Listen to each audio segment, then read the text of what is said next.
Hello everyone, my name is Elliot Geltz, and apparently I love to strike when the iron is ice cold, because the very first video I'm putting up on my channel is about a franchise no one has cared about in about half a decade, Game of Thrones. I know that the hype for this franchise has died down considerably since the TV show finished its run. I know a lot of people take umbrage with certain elements of the writing or with how long it takes George R. R. Martin to finish a book, but I deeply love this franchise. I love its tiers so much that it is right here front and center on my shelf, and if I didn't think it was worth talking about, we wouldn't be here.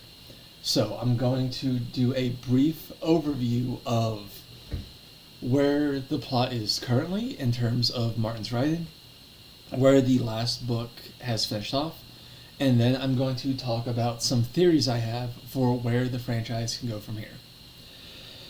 Obviously, that is going to spoil everything that is currently out and available to be read. So if you have any interest in this franchise whatsoever and you haven't read Martin's actual writing yet, I encourage you, please do so if you can. I think he is a fantastic writer, even with some issues people may take. I think it is 100% worth your time if you like low fantasy stories, if you like character-driven stories. This is very much that. So, first, our overview. Excuse me. Starting with the very first book, the infamous Game of Thrones. Our story starts in a low fantasy setting called Westeros, which is a country made of 7 individual kingdoms, ruled as kind of an empire that isn't referred to as such. And our story starts with a lord of one of these kingdoms, the Starks, welcoming their king, Robert Baratheon, for a visit. During this visit, one of their youngest sons, Bronn, is climbing around on the battlements of their castle because that's something he does and no one can stop him from doing it. And he accidentally peers in on the queen having, for YouTube purposes, playing Go Fish with her brother. Obviously, that's something neither of them wants to get out, so the brother, Jaime, throws him from the window he's peering at to protect him and his sister Cersei, the queen. This shocks everybody that Bronn would have this horrible accident where he fell even though everyone told him to stop climbing on stuff. And his father, Eddard, grows suspicious as to the circumstances of this and decides to go back to King's Landing, the capital of this empire, with his friend Robert the King to investigate and take Robert up on his offer to be his right-hand man in ruling the kingdom. And that's the start of the plot overall, and that's the start of the Eddard plot because he's going to be our main character for a minute now. This is the initial conflict, Eddard trying to figure out what happened to his son. This also kicks off the Jaime plot, because Jaime is going to be a very important character as things go on. We're not going to talk about him again for a while, but he is going to be important, so he's up here alongside Eddard in terms of their importance in the theories we're going to lead into. So, to summarize the first book very quickly, Eddard figures things out. He figures out Jaime and Cersei are playing Go Fish on the side, and that's where all of Robert's supposedly legitimate children have come from. He makes the mistake of giving Cersei a chance to run away with their children because he knows Robert will kill them all because of this. And Cersei takes advantage of that opportunity, has Robert killed, has Eddard thrown in jail, has Eddard tried for Robert's murder, and ends up with Eddard's execution on the order of her oldest son, whose name just slipped me, Joffrey. I almost said Jeffrey. It's Joffrey. So that summarizes the end of the first book, with Eddard's execution after failing after succeeding to figure out what happened to Bronn, but failing to enact any kind of justice for it. This event kicks off an event known as the War of Five Kings. So as I said before, this kingdom, Westeros, is divided into 7 areas that used to be their own kingdoms, but were conquered and made a part of a greater whole. One of them is the North, where the Starks are from. Prior to this conquest, they ruled that area as their own kingdom, and as in the conquest, they seceded and surrendered and became a part of Westeros by their own volition. We also have the Westerlands, the Riverlands, the Stormlands, the wherever Marjorie, Tyrell, and all of them are from. I forget, they're not very important. And then Dorne, very low south to the southern tip of Westeros. The War of the Five Kings kicks off with Eddard's death because his oldest son, Robb, goes, "Hey, we hate you guys for that. We don't want to be a part of this anymore." So they try to secede from the greater whole that is Westeros. Joffrey, with his supposed father Robert dead, succeeds the throne and becomes the new legitimate king of the Westerosi whole kingdom. At the same time as those two going to war over Eddard's death, Robert's younger brothers, Stannis and Renly, who are not on the theory chart because they are important, but they're not going to stay important very long, they both make an attempt to seize the throne of Westeros. Stannis, because he's also figured out Cersei's playing go fish with her brother, and Renly just because he wants it. Stannis technically, it's important to note, Stannis technically has the legitimate claim to the throne. Joffrey is illegitimate, being a product of the go fish, and that means Robert has no legitimate children with a queen to succeed him, meaning his title as king falls to his next youngest brother, which would be Stannis, the middle child of the Baratheons. So, good for him. It doesn't mean a whole lot. Renly is making his claim to the throne just because he wants it. He's kind of a pompous jerk like that. So those two are in this as well. At the same time, to the far west, off the coast of Westeros, is a place called the Iron Islands, that, like the North, used to be its own kingdom. Well, like everything else here. But it's especially comparable to the North, because like it was its own kingdom. And as a part of the conquest of Westeros, it got brought into the fold. The difference being the North surrendered peacefully, whereas the Iron Islands fought tooth and nail and got their butts kicked and dragged in, screaming and crying like a baby. The ruler of the Iron Islands, he's not important, he dies after like 2 chapters of him being alive. He also succeeds from Westeros as a part of this war, trying to, like the North, become independent again. And he's our 5th. That's why it's called the War of Five Kings. Because it's Joffrey, Robb, that guy, Balon, that's his name, Balon, Stannis, and Renly. They're all fighting either for the throne of Westeros itself or to secede and become their own kingdoms again. That's that event. Goes horribly for everybody involved. Going into the events of the 2nd and 3rd book, we come to a point where Robb is doing kind of okay in the war. He's not got as many men on his side as the Lannisters, which is Cersei and Jaime's family name. They're the Lannisters. Their family rules the western portion of Westeros. The Lannisters have way more men and way more power on their side, but Robb's doing kind of okay. He makes the foolhardy mistake of kind of screwing over one of his bannermen, who then betrays him alongside the Boltons. The Boltons are a noble family that is subservient and beneath the Starks in the North. So the Starks are kind of their boss. Those two subservient families betray Robb to the Lannisters in an event called the Red Wedding. The Red Wedding is pretty much the end of the War of Five Kings.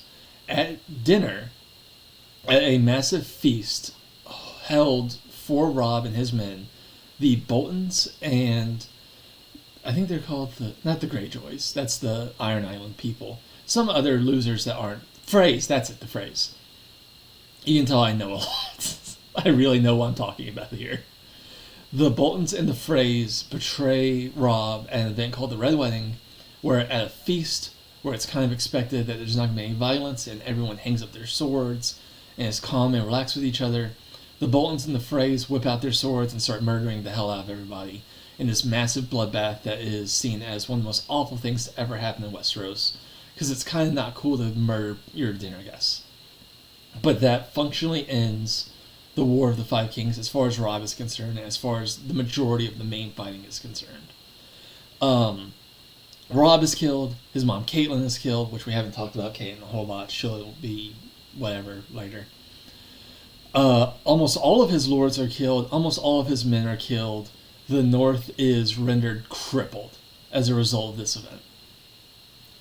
Prior to this, Renly was murdered. He is not very important as far as our purposes are concerned. That leaves only Balon, Joffrey, and Stannis. And because Balon and Stannis don't really have the forces to contest the Lannister forces, this ends the War of Five Kings. At the same time as all of this going on, this is an epic level, and I don't mean that in like the meme way, I mean the literal literary term way. This is an epic story that is very, very long. So there's a lot going on and a lot to keep track of. At the same time as all of this going on in Westeros, further to the east on a different continent, we follow a character named Daenerys. Daenerys is the inheritor of House Targaryen, the house that had been the kings of Westeros prior to Robert and Eddard leading a rebellion for a whole bunch of reasons we'll get into later on. And she and her older brother were shuttled away from Westeros for their own safety when they were very, very young. And now her older brother Viserys has these plans to sell her off in exchange for an army that he can come back to Westeros and conquer it and take back his title as proper king. That doesn't work out for him. He gets murdered horribly. He dies a horrible, horrible death. Don't worry, he deserves it. And Daenerys becomes like this queen horse lord of this Genghis Khan type guy who also dies. So she's off in the west. She doesn't really care about Westeros until Robert, prior to his death, sends an assassin to kill her because he hated the Targaryens very, very much. And he heard about this girl that had survived, so he sent an assassin to kill her. He almost succeeded. She took an issue with that. Who would have thought? So now she cares about Westeros. Now she's trying to raise armies up to come back west to conquer Westeros, as is her birthright, because when you try to kill somebody, they tend to do something about that. While she's... I'm not going to cover Daenerys' chapters very much because, one, they're the most complicated with the most going on, and that'd be kind of hard to summarize. I could make a whole video just on her. And two, she doesn't really fit into the theories, which is what I'm building up to. So to summarize it, a whole lot, like, out of these 4 or 5-ish books, a lot of the 5th book, I'm summarizing like 35 to 40% of their content with this. She's a big deal. To summarize it all, she has her own issues she's dealing with, but she is slowly making progress back to Westeros, assumingly with the intent to conquer it and take back her throne. So that's going on at the same time as everything I'm describing in Westeros. So, getting back to Westeros, after the War of the Five Kings, is she the youngest? Yeah, she is the youngest. The youngest daughter of the Starks, Arya, who I haven't mentioned yet, but she and her sister, that's also not really important, went to King's Landing with Eddard for his own reasoning that was kind of stupid on his part, but that describes a lot of Eddard. He makes good choices for stupid reasons. She went to King's Landing with him. She watched him die. She takes an issue with that. And after wandering around and being a part of a lot of the raiding and being victimized by the soldiers going around and pillaging and raiding the common folk, she ends up meeting a man called a Faceless Man. The Faceless Men are these elite top-tier assassins that use magical kind of magic, it's not real, it's not kind of a mystery, abilities to modify their faces so that they can look like anybody. This man could look like an old woman, or like an especially tall child, or anything. And they use these abilities to infiltrate different groups and houses and assassinate people for big piles of cash. She makes contact with him. She takes an interest in that because, hey, when you watch your dad die, you typically want to kill the people that did that. Being able to look like anybody for the purposes of assassination helps with that a great deal. So, meeting him and befriending him and finding out about the Faceless Men, she travels west into that continent Daenerys is at to make contact with them and become a Faceless Man. That's where Arya's at, and she's down here, and she's going into her Faceless Man training because she succeeds in that. When a main character goes to do something, they typically do it. That's how stories work. Someone I haven't talked a whole lot about yet is Bronn, the kid that kicked all of this off by catching Jaime and Cersei engaging in Go Fish. So after his accident, he's comatose for a long while until he eventually wakes up. And his injuries from the accident have left him almost entirely handicapped. He cannot walk or take care of himself on his own. Starting roughly with when the War of the Five Kings kicks off, maybe slightly before it, he starts to have these dreams where a figure called the Three-Eyed Crow directs him to travel north than the area called North by the rest of Westeros. The continent goes up north to the area called the North, where the Starks rule, and then further north above that is this massive, like, Empire State Building tall ice wall that bisects the entire continent for miles and miles and miles. And that is this magical relic from an age bygone when there were massive threats up north that a magic king like 1,000 years ago built this massive ice wall to protect the continent from. That's still there. There are people beyond the wall called the wildlings that are uncivilized. That's the way they're called by the Westerosi. But they really are civilized. They just don't bathe a whole lot, because when you live in the woods with almost nothing and you're fighting for survival every day, that kind of doesn't sit very high on your priority list. So they're called uncivilized, but they're really, as we'll see, they're good people. Anyway, the ice wall is manned by a group called the Night Watch, who are made up of people that kind of don't have anywhere else to go. They're bastards that don't have any claim to their father's title. They're criminals that are given the choice of either sit and rot in jail or serve on the Night's Watch. They're those kind of people. The people that can't go anywhere else and make a living for themselves. The Night's Watch defend. They're not very good at it. At least at the start of the story. They defend Westeros from the wildlings and keep the wildlings from getting across the wall to raid and pillage on Westeros. Jon, who we haven't talked a whole lot about yet, he's not... Oh, I don't have room for him. He's not on my theory board because I ran out of space, but we're going to talk about Jon. Jon is Eddard's bastard. He is a kid Eddard brought home from the rebellion with Robert to overthrow the Targaryens. He went on that conquest with Robert. He overthrew the Targaryens. And when he came home, he had this baby that he was like, hey, this is my bastard from while I was on campaign. Don't make a big deal out of it. We're raising him as if he was one of our own. And that's Jon. Jon is really cool. He's one of my favorite characters in the story. At the very beginning of the story, at the very beginning of book 1... Oh, I knocked over my Brotherhood of Steel Paladin. That's sad. At the very beginning of book 1, Eddard and his children are out going on a walk, and they find a dire wolf that has died. And her pups are laying next to her body, defenseless and just helpless. And all of his children go, oh, puppies, because puppies are adorable, and kids love adorable things. Who would have thought? And they want to adopt the direwolf pups, but Eddard is reluctant because domesticating wild wolves, especially dire wolves that grow to be the size of like twice as big as me, that's oof. That's a lot to expect of a bunch of kids, the oldest of which is like 14. Which, by the way, Robb is like 14 when he starts off the War of the Five Kings. That's really tragic. Anyway, John convinces Eddard to adopt the pups because he points out that there are 5 pups, one for each of his children.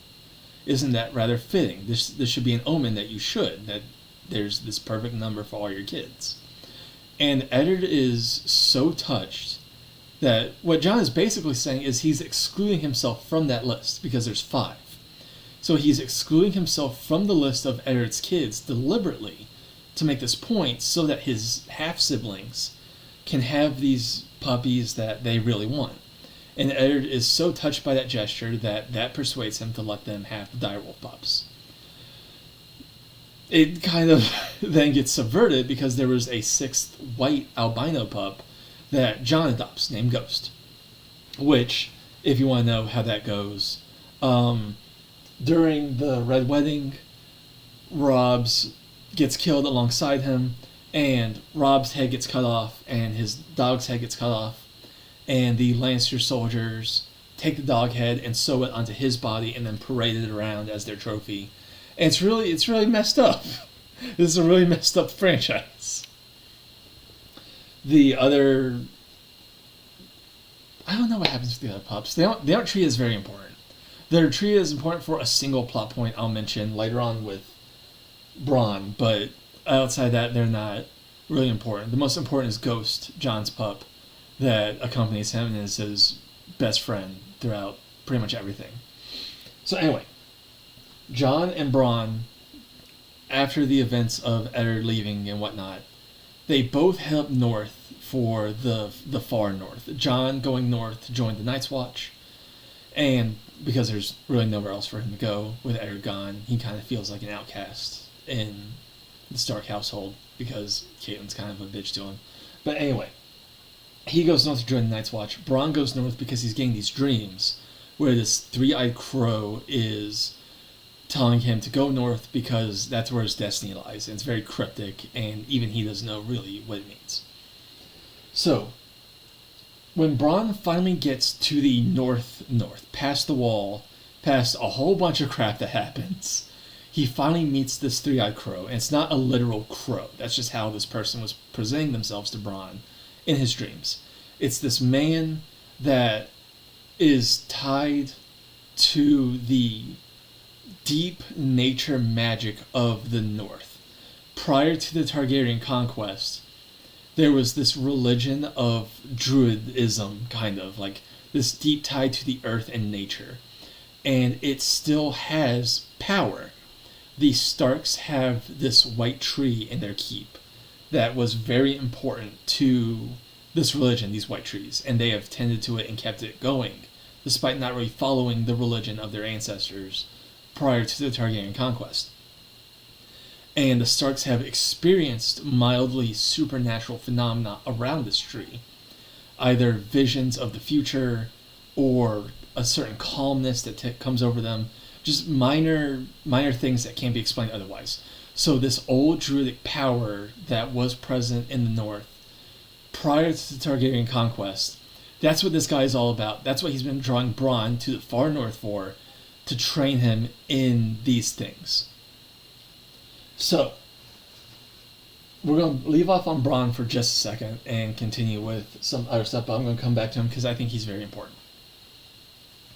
So, coming back up to the top with the War of Five Kings and whatnot, after the Starks are pretty much all removed from power and the North needs to be ruled by somebody loyal to the Lancers again, the Lancers appoint the Boltons. You remember them, one of the families that was a part of the Red Wedding. The Boltons are jerks. They are horrible, horrible monsters. Every noble house of Westeros has an icon, like an image that they fly on their banners that represents them. For the Starks, it's a direwolf. For the Lancers, it's a lion. For the Boltons, it's a flayed guy. It's a guy with no skin. And why is that? Because that's what they do to people. They are known for being horrible torturer bastards that do awful things to people just because they love it. To the point that the icon they fly around everybody and their mothers is a dude with no skin that they've horribly tortured. That's them. If you want to know who the villains are. The Boltons take over the North, led by Roose Bolton, who's the patriarch empowered by Ramsay Bolton, his bastard son, that for helping with the Red Wedding, he asked that Ramsay be legitimized, so he's considered a Bolton now. Roose and Ramsay are ruling the North. By the time they come into play, Sansa, the middle child of the Starks, their oldest daughter, is their captive, and they're doing horrible things to her. But that's kind of beside the point for the sake of our theories. They're ruling the North. So now they're in charge where the Starks were, and we're going to come back to them momentarily because they're one of the most important points in the theories I'm going to lead into. Coming back to Jaime, he fights in the War of Five Kings because he's one of the greatest swordsmen in all of Westeros. He's a very strong knight.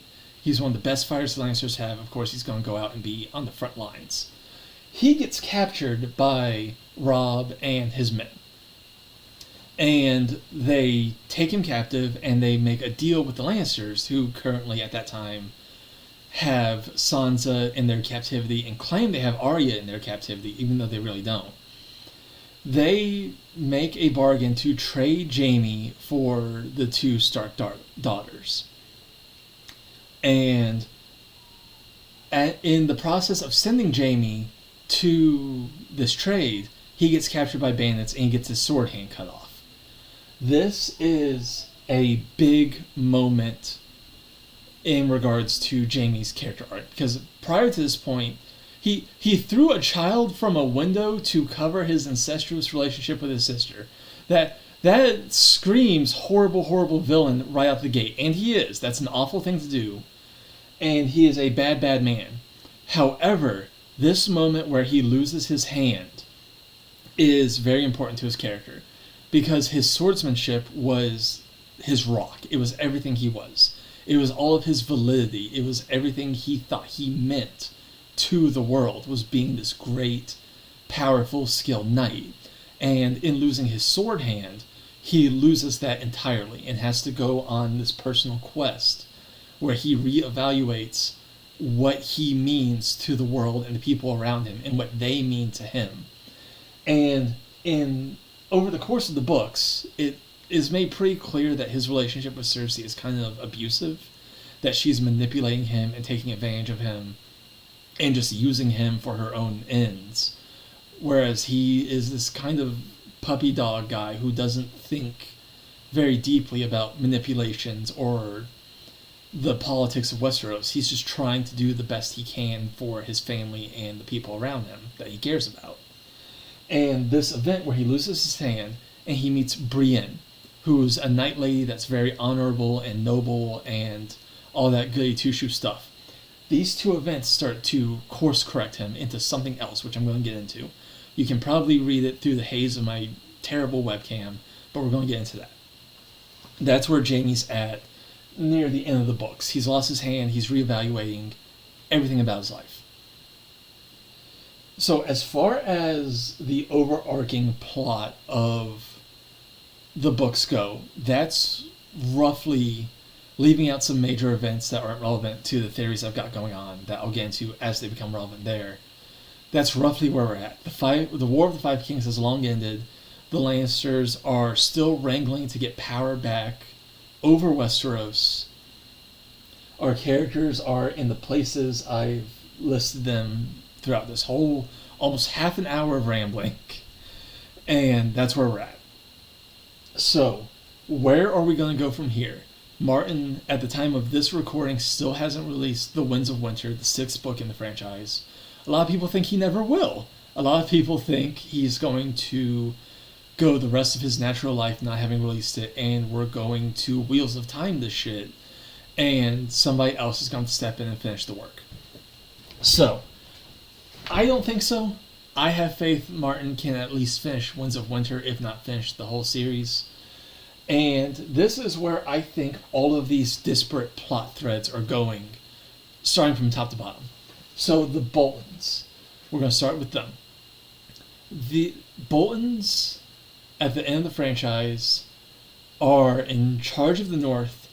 Ramsay is the one we see the most of, as he does terrible, terrible things to Sansa and Theon, another guy important to the Starks that I haven't mentioned because I kind of don't know where his plot is going So for the sake of the theories, it's just kind of, and again, a question mark.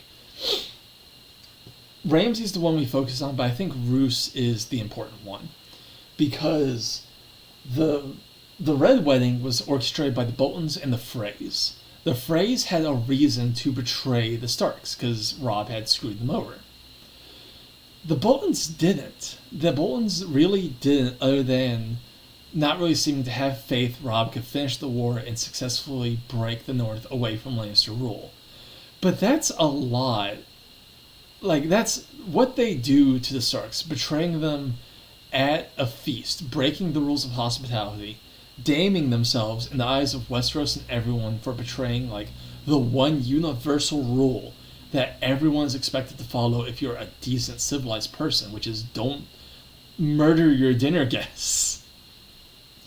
That's throwing away a lot for a very small reason, and I think there's more to that. I think there's a bigger reason Roose betrayed Robb. Here's what it is. Here's my Charlie Day at the cork board, Always Sunny in Philadelphia moment. In the expanded world of A Song of Ice and Fire, which I should have led with, the whole franchise is not called A Game of Thrones. Only the first book is A Game of Thrones. The whole franchise is called A Song of Ice and Fire. In the expanded world of A Song of Ice and Fire, there is a creature that is like a vampire. It looks like a human. It feeds on blood. And most importantly, it can wear the skin of a person, kind of like the Faceless Men. It can wear the skin of a person to become like them and look like them. I think Roose is one of those creatures. Here's how the theory goes. I think Roose is one of those creatures. And a long time ago, he either was an inheritor of House Bolton or infiltrated House Bolton, and has ever since been masquerading as the successive patriarchs of House Bolton, siring a child, then raising them up, and when the time comes, murdering them, flaying them, taking their skin, and then impersonating them, taking over their life, and then repeating the process, growing, siring a child, and repeating this so that he can continually keep power over House Bolton. The reason for this, and I think what his ultimate goal, is somewhere in the north. No one knows where it is. It's kind of a fountain of youth situation. There is this fountain, whether it is a literal fountain of water or a fountain in the kind of poetic, metaphorical sense. There is a fountain that grants massive magical power. And what that is, what that does, all of that, total mystery, total like lost to 1,000 years ago legend that almost no one knows anything about. The only thing we know about it is it grants great power and only the Starks can use it. I think Roose is a vampire creature, skinwalker thing that betrayed Robb to kill him and take his skin so that he could go find this fountain and use Robb's skin to impersonate him and become a Stark so that he can get the power of this fountain. That's where I think the Bolton plot thread is going. I think Roose is this horrible, horrible skinwalker creature that is going to end up killing Ramsay to impersonate him and continue his successive chain of child murdering to keep a hold of the house. And I think he's going to use Robb's skin to take the power from this magical fountain thing that is somewhere in the north.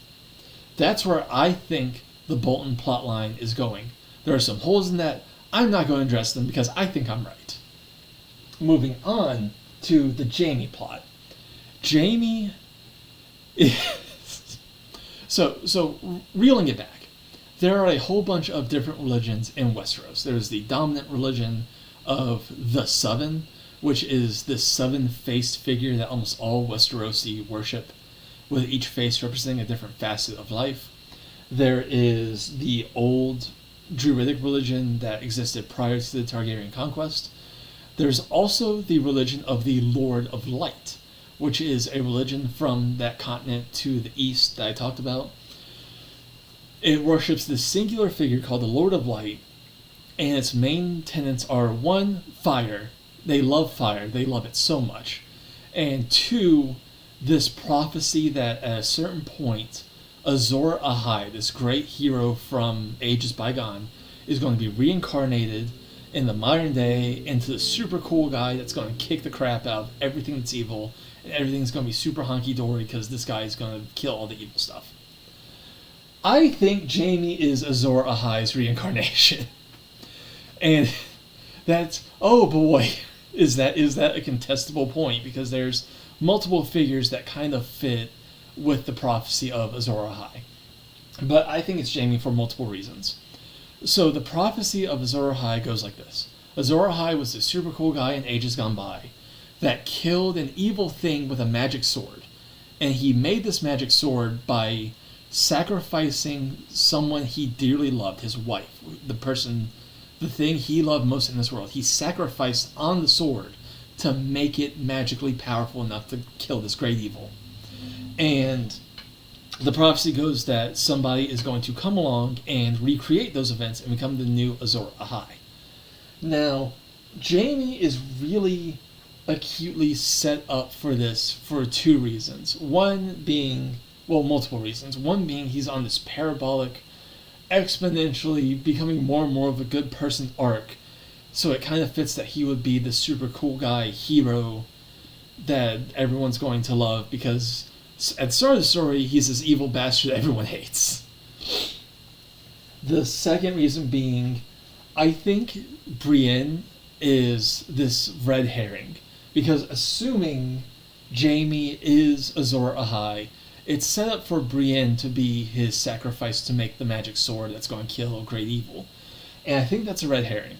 I think that's too on the nose, and I think the swerve is going to be that he's going to sacrifice Cersei to make the great sword. And my reasoning for that is twofold. I think Brienne being the sacrifice is too on the nose, and she has other stuff she's doing, and I don't think Martin is the kind of writer to make this cool, kick-ass, super good Lady Knight character who goes through her own arc of... And Brienne's super cool. I can make a whole video just talking about how cool Brienne is. I don't think she exists purely to be a sacrifice for Jamie to be cool. I think Cersei is going to be a sacrifice because, one, Brienne's too cool to be sacrificed in that way. Two, Cersei deserves it because she's also an evil bastard creature that deserves it. And three, Cersei has her own prophecy. So there's multiple prophecies involved. Cersei has her own prophecy that she got when she was a little girl. Her and a friend went to this witch to ask her to see their futures. And the witch prophesied that Cersei was going to be killed by her younger brother. All her life, Cersei has assumed that brother is Tyrion. Her and Jaime's younger brother, very famous, everyone's favorite character. Tyrion is awesome. I haven't mentioned him at all because he's not important to any of the theories I'm leading into aside from this. So this is the only time he's going to get mentioned. She's spent her whole life assuming Tyrion is the younger brother prophesied to kill her. So it's only fitting that, swerve bitch, Jaime was that brother all along to fulfill the Azor Ahai prophecy. I think Jaime is going to sacrifice Cersei, not for the sake of fulfilling the prophecy. I think he's going to kill her because she's an evil bitch that's ruining the country. And it's just what has to happen. And lo and behold, that fulfills the Azor Ahai prophecy, and the sword he does it with is super magic now. And oh shit, now I've got to go kill evil stuff. And that's how that's going to work out. The way I'm describing it is super not poetic or epic in any way. It is doing a massive disservice to how cool this could eventually pay off. But that's what I think is going to happen there. I think Jaime is going to sacrifice Cersei. I think he's going to kill Cersei for the sake of Westeros. And that's going to inadvertently fulfill the Azor Ahai prophecy. And he's going to be the next Azor Ahai. So that's where I think Jaime is going. Now, Bronn. Oh boy. When we're going to swerve to Jon, Eddard's bastard that went to join the Night's Watch for a second. And we're going to come back around to Bronn. I'm also going to take care of Jon because his thread should be in here. I ran out of space. I forgot him. So Jon joins the Night's Watch, and shortly after his joining, these wights, Wights, appear. These undead ice zombie creatures start appearing and attacking the wildlings, which they've been attacking the wildlings for a while. They start attacking the Night's Watch. They start to become a problem. As a matter of fact, the very opening, the prologue of book 1, is a squad of Night's Watch going out on patrol, getting attacked by the Whites, which they're called White Walkers in the TV show. I'm just going to call them Whites for the sake of adhering to the books. The ice zombies. The ice zombies. The ice zombies attack the squad of Night's Watch. One of them escapes and deliberately defects from the Night's Watch, an act that gets him executed, because that's when you join a military organization and you run away, they kill you for it. He defects deliberately because he knows Eddard Stark performs executions personally, because that's the kind of guy Eddard is. If he's going to execute a man for the law, he's going to do it with his own hands because he thinks that's right, that if you're going to kill a man, you should do it yourself. This guy defects from the Night's Watch because he knows Eddard will personally execute him, so he can deliver a warning to Eddard about the ice zombies, which Eddard totally ignores because he's a good guy that's kind of stupid. The ice zombies are an issue. Jon leads the Night's Watch and eventually absorbs the wildlings into his forces to counter the ice zombies. And as a part of this, he's very unpopular with some people at the Night's Watch who ambush him and murder him in cold blood. They stab him a whole bunch, which, as you can expect, kills a person. In the TV show, which the TV show ran for 8 seasons and hit this point where the 5th book ends and went, hey, George, are you going to release that next book soon? And George was like, So they were like, okay, we're just going to do our own thing. Assumedly, running from points George had given them about where he had planned for the books to go. They continued with the show, and in the show, a priestess of Azor Ahai, of the Lord of Light, from the religion that the Azor Ahai prophecy comes from, who are known to bring people back from the dead sometimes. A different character, Thoros of Myr, a priest of that same religion, has done this at this point. We have seen him bring a person back from the dead. A priestess of this religion brings Jon back from the dead. He executes the people that murder him because, as a running theme of the story, when someone kills you, you typically want revenge on them if you get the chance. And then he leads the rest of the Night's Watch against the ice zombies and their leader, the Night King. The Night King is a figure that in the books has yet to be seen. He's only been mentioned once or twice in very mysterious ways and keeping it vague and lording and gloomy and But in the show we see him and he's just an ice zombie with little Darth Maul spikes for a crown. Where this is all going is, I think Jon is, if he were up here, we would have Jon Blot and then gets murdered and resurrected and then goes on to confront the Night King. I have no idea how he's going to defeat the Night King. I think that the Night King is the great evil Jaime is destined to destroy as Azor Ahai. I think Jaime is going to go north to meet with Jon once he hears about this Night King and this great evil, and he's going to help Jon kill the Night King. I think that's where their 2 plot points are coming together. At the same time, Bronn is up north training with the Three-Eyed Crow to get a wrangle on these druidic powers, which it's important to note that one of the powers associated with that old druidic religion is warging. This power some people have where they can take their consciousness and put it inside an animal and possess them and control the animal. We see the Stark children, all of them, doing that over the course of the series in their dreams.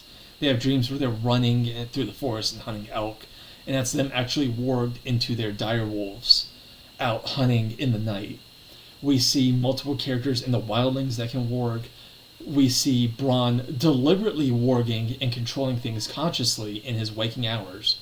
Warging and the druidic magic powers are a big point of the Bronn plot. In his dreams, Bronn is like his siblings running through the woods as their direwolves. In his dreams, Bronn is soaring through the sky and breathing mist, and he has no idea what that means or what he's doing in these dreams. But the Three-Eyed Crow says these things are important, and he says that he can't get Bronn to walk again, but he can help him fly. And between those two things, I think Bronn is controlling an ice dragon, which comes so nowhere out of left field.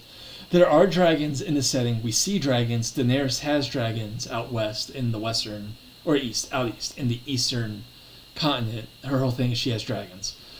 Dragons are real. We only ever see them breathing fire, but I think way up in the north, where the Night King is, where the ice zombies are coming from, I think there is an ice dragon, either undead like the rest of the ice zombies, or living, and it's just been living up there for however long.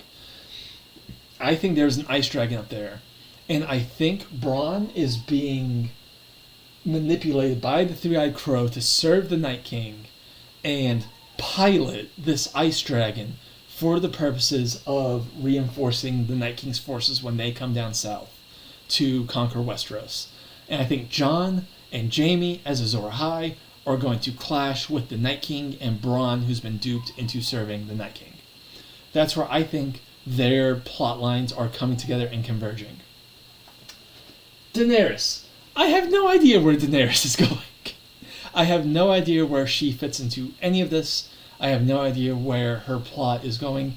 There's a very loved scene in the show where Daenerys is in a Colosseum type event, and everything goes to hell. There's this big riot. Her biggest dragon swoops in that she hasn't seen in a while, and she just hops on and they ride away. And then the rest of the plot of the show happens. But that's the last time we see Daenerys in Book 5. That's the last we've seen of her. I have no idea where she's going. I have no idea if Martin intends to have her come back and conquer Westeros. I have no idea if she's going to fit into the conflict with Jon and Jaime and the Night King. I have no idea. Something from the show I think is going to happen relevant to this is that in the show, Daenerys dies. Spoiler for the show, in its season no one cares about. Daenerys dies, then her dragon... So, this is so stupid. I hate the show. Her dragon, after she dies, her dragon somehow understands that the throne of Westeros... It somehow understands that the geopolitical machinations of all these humans are represented by this throne, and it's why his mom is dead. So the dragon melts the throne. That scene is stupid, and I hate it, and I hate why it happens, but I think something similar like it is going to happen. The most likely outcome of Daenerys' story is I think she's going to die. I don't think she's going to succeed in any way. I think she's going to die. And I think, as a part of that, the throne of Westeros is going to be destroyed, and no one's going to ascend the throne, and it was all for nothing, and all these people fought and died and suffered for an empty political position that means nothing. I don't think the show's execution is how it's going to happen, because the show's execution is stupid, but I think that's where the point of the throne overall is going, and I think that's where Daenerys' story is most likely going, but I can't say for certain, because I have no idea. It is 100% up in the air right now. Coming back to Arya, the youngest Stark daughter that went off to be an assassin in her plot. I have no idea where she's going either. We know she goes and meets the Faceless Men. We know she gets trained to be an assassin. Assumably, she gains the Faceless power to look like anyone you want. I have no idea where that plotline is going. Assumably, she is getting this training to go and murder Jaime, Cersei, all the Lannisters, all the people responsible for her father's death and her brother's death. If I had a suspicion, which I do, if I was going to throw it in any given direction, I would say Arya is going to come back to the Bolton plot.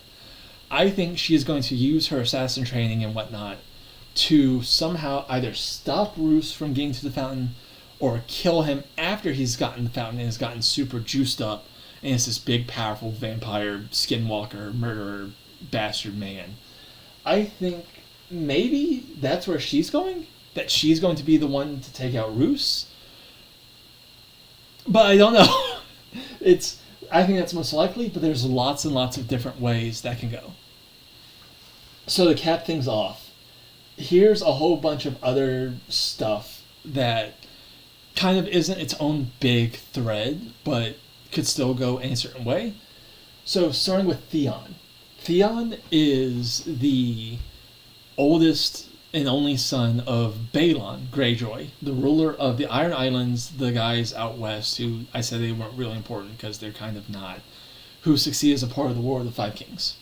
Balon dies because he's an old man, and that's just kind of what old men do when they live on rainy, slippery cliffside islands. Assumedly Theon would take the throne, but he doesn't. There's this whole miniature, not War of Five contestants for this throne, but like a whole bunch of different people that have a claim to the throne show up. And they're like, hey, you should vote for me to be king of the Iron Islands because I'll kick major ass. And almost nobody likes any of them except for one guy.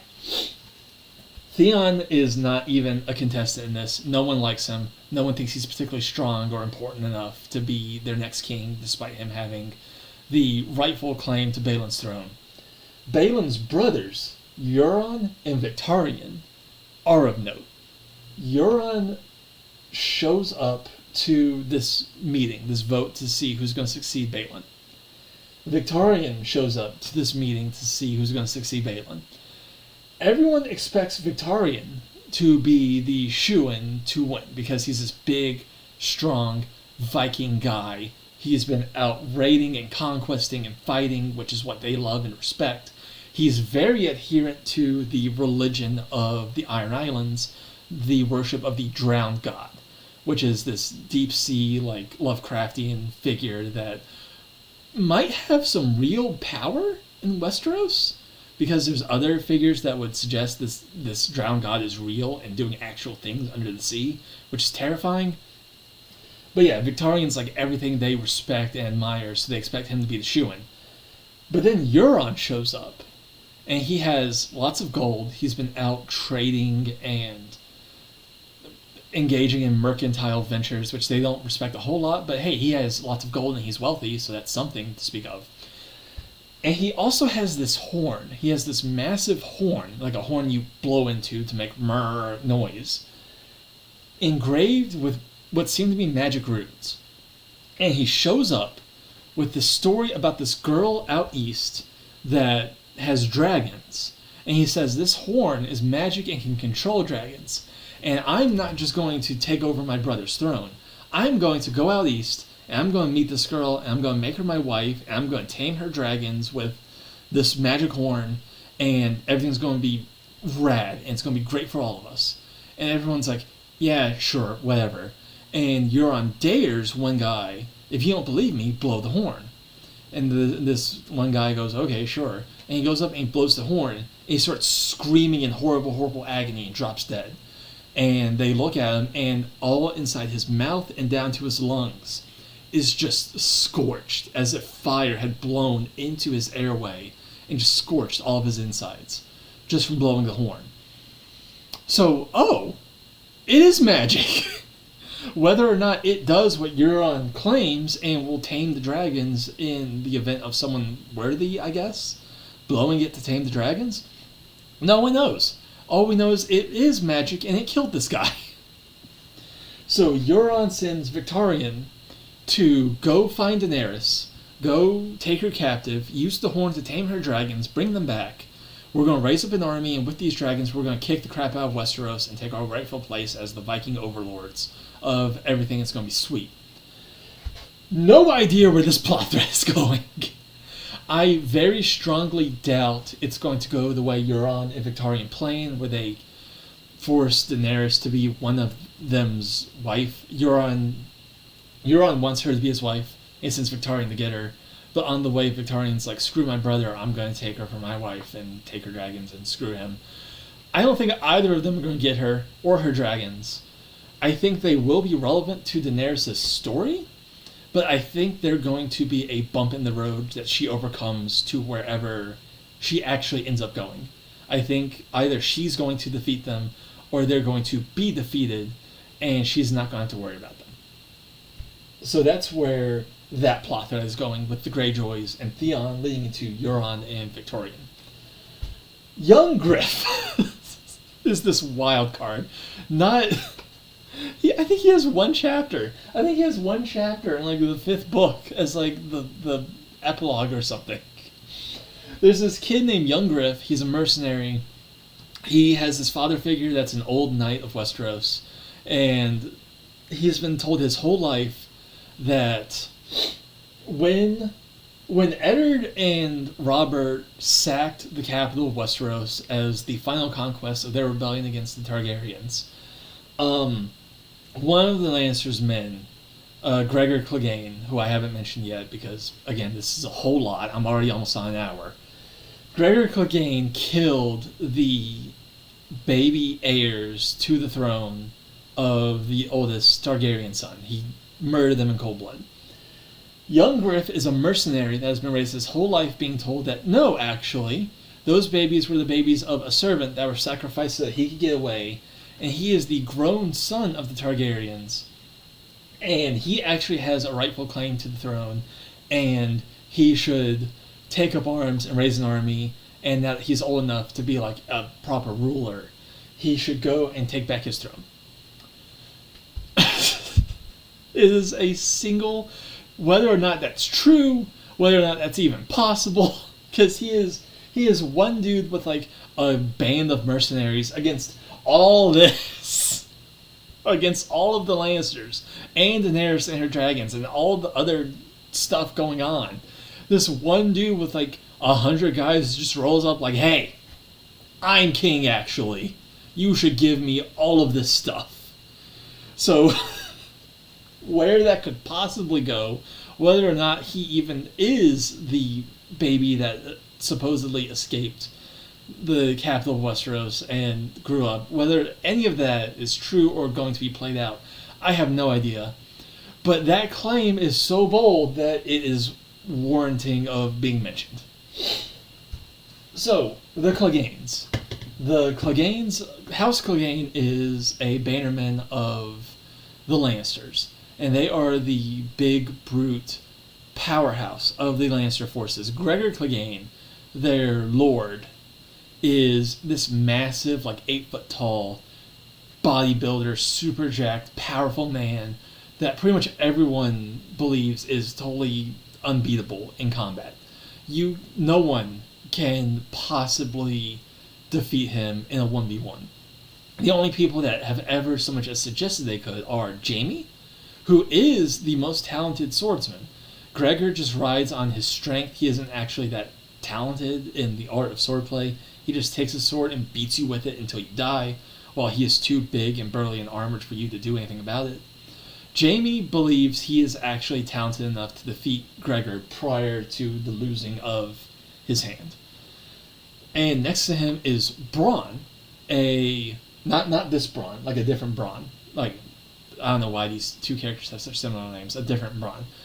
A mercenary that works for Tyrion, that when Tyrion goes on trial and demands trial for combat, and knows he's going to be going up against Gregor Clegane, he propositions his mercenary friend, hey, you fought a trial by combat for me before, would you be willing to do it again? And he genuinely weighs whether or not he could defeat Gregor, and concludes that he could. There is a possibility if he danced around and just evaded and took the take them to the ropes and wear them out like in boxing approach of just getting his bigger, stronger opponent to wear himself out to the point that he'll start making mistakes that Bronn could then exploit to win. If he did that, maybe he could. But that's a big maybe that is totally riding on him expertly and perfectly dodging the blows of this massive greatsword wielded by a massive man that will just sunder him like a tree trunk in one blow if he makes even the single slightest mistake. And he declines. He doesn't want to ride everything on that. So the Cleganes. Gregor is the lord and he's super big and strong. Sandor is his younger brother that hates him because when they were kids, Gregor grabbed him by the face and shoved him into a fire, and now Sandor is horribly disfigured for it. They are both big, huge badasses. They're super strong, and almost nobody wants to fight them because it's a death sentence. Everybody wants them to fight. Everybody wants them to fight because it's hinted at from the very beginning with how much they hate each other. They're these two big, strong warriors. Their fight would be super epic and cool, and everyone wants to watch it play out. It could happen. During Tyrion's trial by combat that I mentioned earlier, Gregor won, but he was poisoned, and the poison eventually killed him.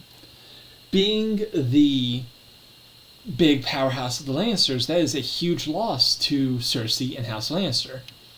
In the later books, Cersei recruits this kind of mad scientist guy who wants to experiment on Gregor's body with these experimental dark science things he's developed that could potentially bring Gregor back.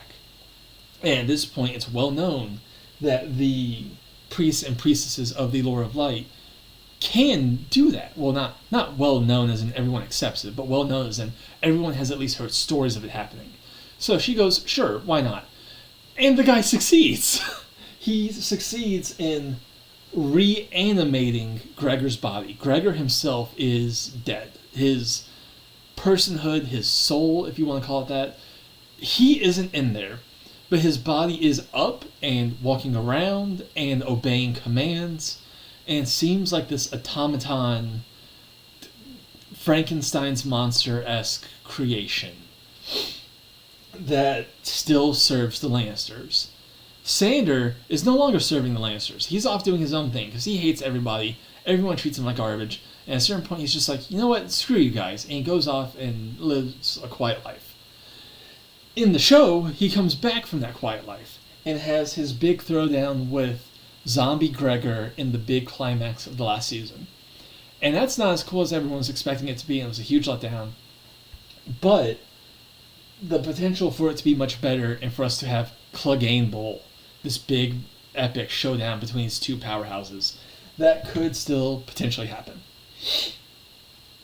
Coming back to Stannis, I mentioned him in the War of the Five Kings as one of Robert's brothers that could potentially, or was contesting for the throne and still could potentially get it. Because at the time of the fifth book, he is still active. Renly is dead, Stannis had him murdered, Robb's dead, Baelin's dead, and the Greyjoys are kind of out of the running for the time being until Euron and Victarion potentially succeed in what they're doing. Stannis is still around and kicking. His militia is still going around Westeros, trying to find allies, still trying to stand against the Lannisters, and everywhere they go, everyone's like, lol, you idiot, the war is over, get over it, just go home. Where he's going, I have no idea. He is an adherent of the Lord of Light. In the show, it's his priestess that used her powers to kill Renly. She's the one that resurrects Jon from his murder and brings him back so he can continue with his plotline. I think that's going to play out the same. I think he's going to go north, looking to the Night's Watch for an alliance, and as a part of that, his priestess of the Lord of Light will resurrect Jon. Where it goes past that, no idea. It could go anywhere. Assumedly, he'll just get murdered because he has almost no power and no importance to anything. So he's going to bite off more than he can chew and just get murked. That's where I think that's going. It could go anywhere. Last but not least, Catelyn and Beric Dondarrion and Thoros of Myr. Catelyn is Eddard's wife. We meet her at the very start of the series. She tends to House Stark while he is in King's Landing, and once the War of Five Kings pops off, she works for Robb as an ambassador and a diplomat going around to different lords trying to get them to come to Robb's side. She recruits Brienne. Brienne, friends with Jaime Brienne. She recruits Brienne after Renly's death because Brienne is a knight with no lord looking for somewhere to go, and House Stark is fairly noble and honorable, so she likes them. So she comes to them looking for work, and they take her in. It's Catelyn that sends Brienne to take Jaime to King's Landing, the capital, to exchange him for the Stark daughters, and along the way they get captured and he loses his hand. As Brienne's story goes on, she meets a figure after the war's concluded, after Jaime has kind of fallen back to the Lannisters and taken up his position as the captain knight of King's Landing and defender of the king. He falls back to his old position, kind of hollow, missing his hand and questioning who he is. Brienne goes on like just wandering around looking to do good. She's an errant knight just looking to help people and do honorable deeds as she finds a chance to do them. And she does. She kills bandits and raiders that are terrorizing the people. And along the way, she encounters a figure. I didn't have room to write up here. She encounters a figure called Lady Stoneheart. After the events of the Red Wedding, after Catelyn was murdered, her body was thrown into a river and just abandoned because mad disrespect. And Beric Dondarrion and Thoros of Myr, the leaders of this band of errant warriors that are like Brienne, just trying to go around and do good, find her. And Thoros of Myr, a priest of Azor Ahai, that has resurrected Beric multiple times as he's died as a part of these battles.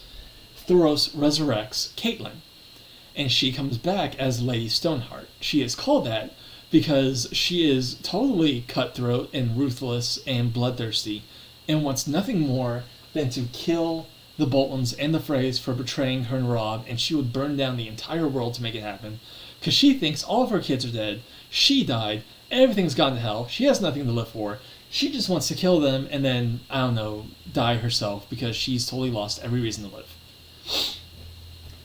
She takes over the Brotherhood, oh my god, the Brotherhood Beric and Thoros lead, and start doing the same thing, just a little more cutthroat about it. They kill and murder every Lannister, Bolton, or Frey soldier they find. They leave their bodies strung up, disrespected like she was. They start doing things a little more on the side of killing the bad guys and less on the side of helping the innocent. That group meets Brienne. They find her just wandering around and ask her what she's doing. And she is on a quest from Jaime at this point. Jaime had come to her and asked her to go and do, I forget what, I think it was save Sansa, who's off somewhere, I forget. But he sends her to go do a good thing, and he gives her his sword, Oathkeeper, which I believe will be the sword he uses to kill Cersei and make it into the magic sword as part of the Azor Ahai plot. He gives her his sword and sends her off on this quest, where Lady Stoneheart finds her. And Lady Stoneheart questions her, why do you have a Lancer sword? Why you on a quest for Lancers? What the hell is going on? And Brienne defends Jaime, saying, Lady Catelyn, he's turned a new leaf. He's a good man now. He's questioning everything the Lannisters stand for. He sent me to do something good and find Sansa. It is find Sansa because that's the main point she tries to use to persuade Catelyn to let her go. I remember now. Anyway, I didn't have space for notes on top of the theory threads, so cut me some slack. Lady Stoneheart doesn't believe her. Lady Stoneheart strings Brienne up from a tree and orders her to renounce Jaime, renounce the Lancers, renounce her quest, and serve her. And Brienne refuses. She swore an oath. She swore an oath to do something good, find and protect Sansa, and she intends to do exactly that. So, Lady Stoneheart and the Brotherhood kick out the stool from underneath her, and Brienne starts swinging from the tree, choking, as one does when you hang them and their neck doesn't break immediately, which they're doing deliberately because they're horrible, torturous bastards at this point. Damnable cliffhangers. Right before the chapter ends, right before Brienne passes out hanging from this noose, she says something. We have no idea what. We have no idea what it is or if it would be enough to persuade Lady Stoneheart and the Brotherhood to cut her down and not kill her. We have no idea where that's going. But that's where we leave off with Brienne. This very important figure that's both important in her own arc, in Jaime's arc, and consequentially in the arc of everything, is her hanging from a tree about to die. That's where we leave her off at, with this massive cliffhanger that no one could possibly guess where it's going or what it was. So that is, as a whole, everything I think is going to happen with the Song of Ice and Fire going forward. I think Roose Bolton is a horrible vampire bastard trying to access a magic fountain and he's going to use Rob's skin to do it. I think Jamie is fire sword Jesus, and he is going to kill his sister that he played Go Fish with, and he's going to help Jon kill a zombie king and Jon's ice dragon brother. I think Bronn is going to be an ice dragon and get killed by Jamie and Jon. I think Daenerys could go anywhere. I think Arya could go anywhere, but is most likely going to kill Roose. I think Euron, Victarion, and Theon could go anywhere. I think young Griff could go anywhere. I think Sandor and Gregor are probably going to fight, because that would be super cool. I think Stannis is probably going to die. And I think Catelyn, now Lady Stoneheart, Beric, Thoros, and Brienne could go anywhere, but most likely with Brienne surviving to be a part of the Jaime plot. That's where I think I've been talking for an hour, 10 minutes, and 48 seconds. That's where I think all this is going. A Song of Ice and Fire is really stupidly complicated. It is an epic length novel series. It is a lot of moving parts with a lot going on. And I think it is worth your time if after over an hour of me rambling about these disparate plot threads that could go in crazy directions, if you're going to take anything away from this, I want it to be that this is still worth your time. The show concluded, everyone hated it, no one thinks George R.R. Martin is going to finish his books. A lot of people write off A Song of Ice and Fire as this dead entity, this dead IP. It is not. You still have, if you have never touched this franchise, you have all of this to read and experience. And this on its own is a wild, engaging, beautifully written ride.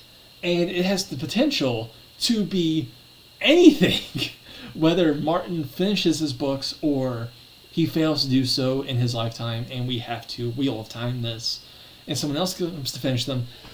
All of this craziness and all of this, I could be 100% wrong. I could be 100% wrong and none of this comes to pass. And all these plot threads go in wildly different directions that no one could have ever predicted. All of this still has a chance to pay off. All of this is still worthwhile. And all of this is still worth your time. And after an hour and 12 minutes, that's what I want to say. A Song of Ice and Fire is worth your time. All of this crazy Charlie Day at the corkboard nonsense is worth your time. And these books are worth your time. I am Elliot Geltz. And I hope you read these books. And I hope you like these books as much as I did. Thank you for your time. And I'll see you later.